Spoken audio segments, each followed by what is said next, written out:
I'm Painted the Dragon and welcome back to Clannad. You may notice that there's some strange music playing. That's because I have the game's music turned off because I am a stoop and did not realize that would be copyrighted. So that was a headache going back and fixing the first episode that got a copyright claim on it, but I hope it's fixed at least. I don't have a copyright claim on my account anymore, so that's all that really matters, I guess. I look out the windows as the teacher lectures on. 5th period ends. That was fast. Only one boring hour of school left. Sunohara's head hangs on the back of his chair. He's sleeping unabashedly. How does he not slip off? With no one to talk to, I go back to daydreaming while gazing out the window. Something came into my view that hadn't been there a few moments ago. I don't know if they only just came up the hill, but 2 motorcycles have stopped near the school gates. Even from here, I can see that the riders are young men, both without helmets. One of them waves his hand, signaling to the other. The 2 motorcycles start running wild on the school grounds, their engines roaring loudly. I vaguely remember something similar happening at the end of last year. The culprits that time had been students from the nearby industrial high school. Are they really that pissed off we're the best school in town? Well, that's a little presumptuous of you. Oh, what's this? Someone's body suddenly fills up my field of vision. Don't sit on my desk. Come on, man, it's fine. Whoa, awesome, those bikes are loud. Drawn on by the racket, the other guys have also started to gather by the window to see what's going on. There's just nothing more depressing than this. Let's escape. I don't really care what's going on. Not super interested. I get up from my seat.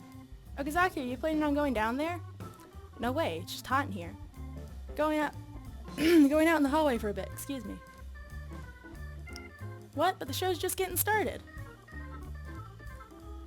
I wait in the hallway for the whole situation to cool down. The spectators in the classroom suddenly burst out in excitement. Then shortly after, the entire classroom fills up with shrill cheers. If I were in there right now, I'd probably have to hit someone, probably Sunohara, out of sheer irritation. Wow. Homeroom finishes, finally bringing a close to the school day. Homeroom at the end of the day? Kind of strange, but okay. That was a good nap. Alright, wanna go somewhere, Okazaki? You're like carefree, you know that? Well, we might as well make good use of our time after school and have some fun, right? So where to? I thought I told you I'm broke. Oh yeah, me too. Okay. Let's swing to the cafeteria then. I bet there's someone still hanging around that'll buy us something to drink. You can't be serious. Anyway, let's go! With nothing better to do, I decide to follow him. Hey, buy us some drinks. Sunohara grabs one of the younger students and begins extorting money from him like a right mob boss. Not just 100 yen, 200. I need 2 drinks, one for me and one for that guy over there. You really are the good kid, you know that? Let us know if you ever need anything. We got some real pull outside of school. You know what I mean? Just the other day, this guy picked a fight with me. I put one finger between his eyebrows and then... boom! The guy's head exploded. Right. Chunks everywhere, too. It was pretty brutal. Liar. You really are a good kid, you know that? Let us know if you ever need help. I sigh in disappointment at Sunohara, who's shaking down yet another student for soda money. How much money does a soda cost? How many dollars is a yen? How many yen is a dollar? What's the exchange rate? I don't know. What'll you have, Okazaki? A fried pork cutlet bowl. What? I'm not buying you dinner. I'm getting you a drink. Yeah, but I'm hungry. Well, I am too, but like I said, I'm broke. You should lope off one of your fingers then. Use it as payment. So let me get this straight. You want me to chop off part of my hand just so I can order you some pork cutlet over rice? That's messed up, man. Sunohara presses a button on the vending machine. The mechanics inside it whir as it pours ice and soda into a paper cup. Well, that's cool. Here, tide yourself over with this. It's not meat paid for in blood, but it's carbonated, so it'll fill you up. Fine. Waste some time in the cafeteria.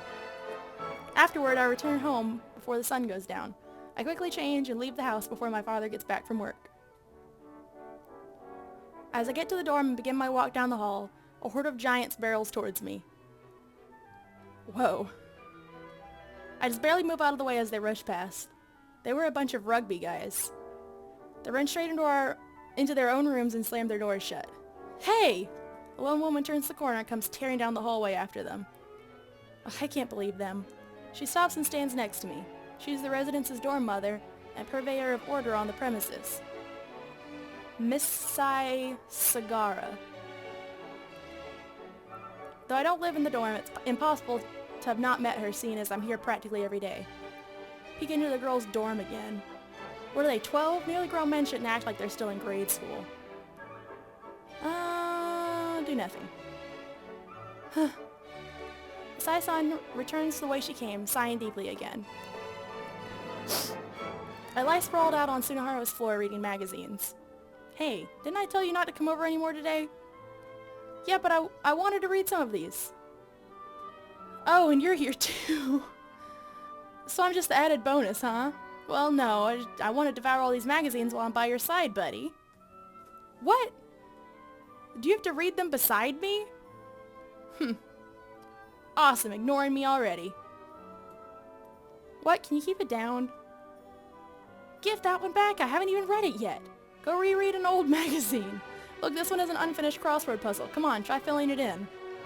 Sunohara doesn't strike me as the crossword puzzle type.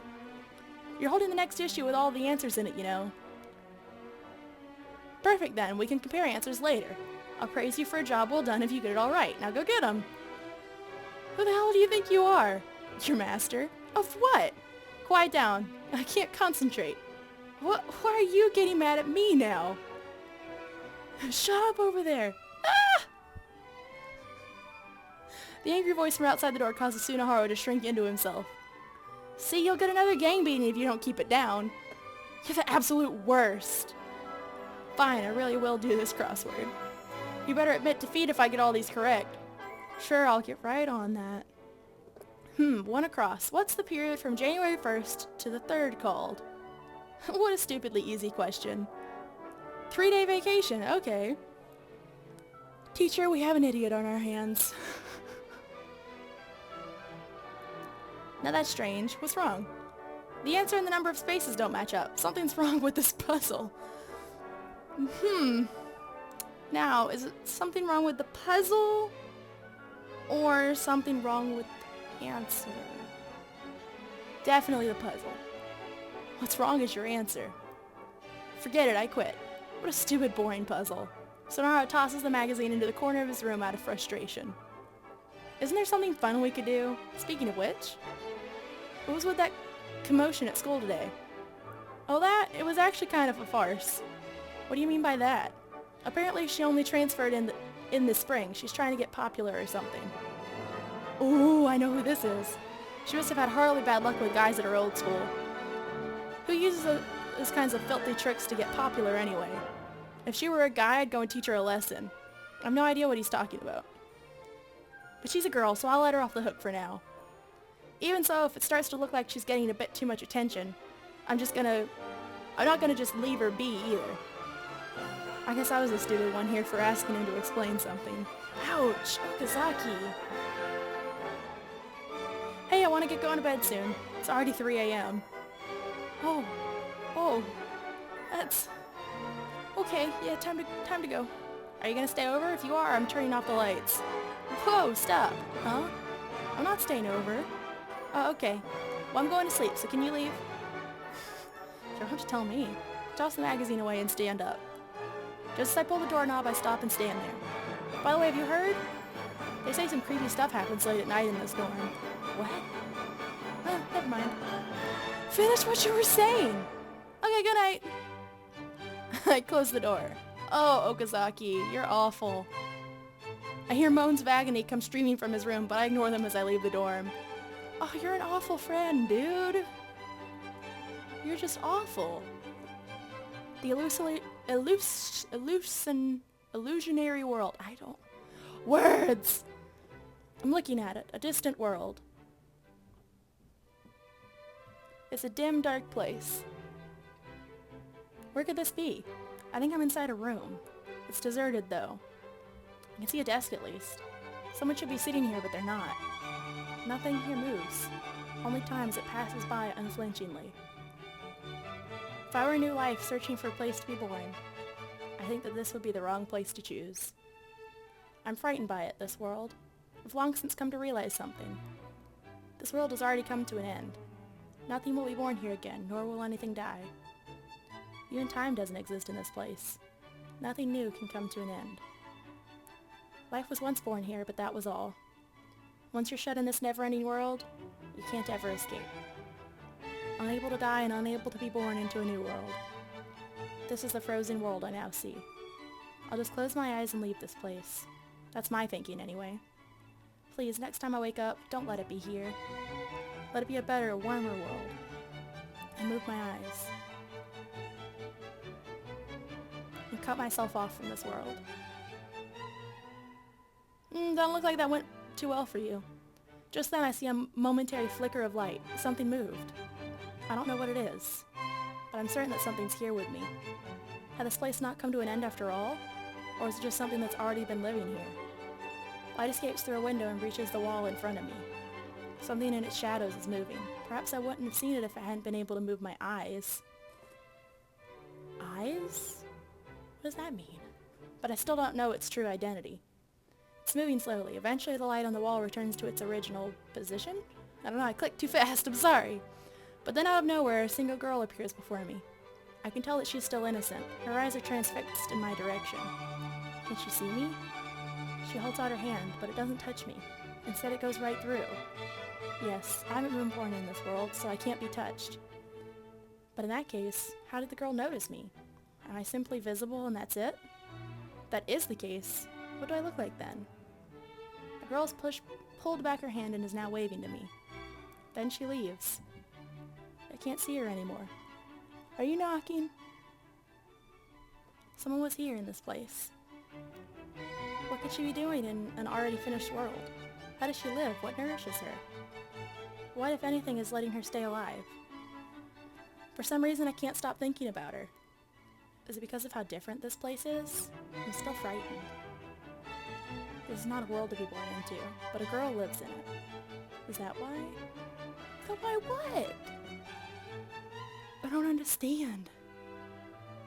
I see this world again. Much of it's a boring, unmoving place. But from time to time a girl appears. She and I are unable to communicate our thoughts to one another. So all she does is look at me, and all I can do is look at her back. But I'm certain that I've been longing for this moment. The girl's life is one of solitude. There's no one here aside from her. That much is obvious. Like I said, nothing can be born here, and yet nothing can die. That's the nature of this place. That must be why. Why she's able to look at someone like me, yet never get bored. I don't understand. Why does it keep fading in and out?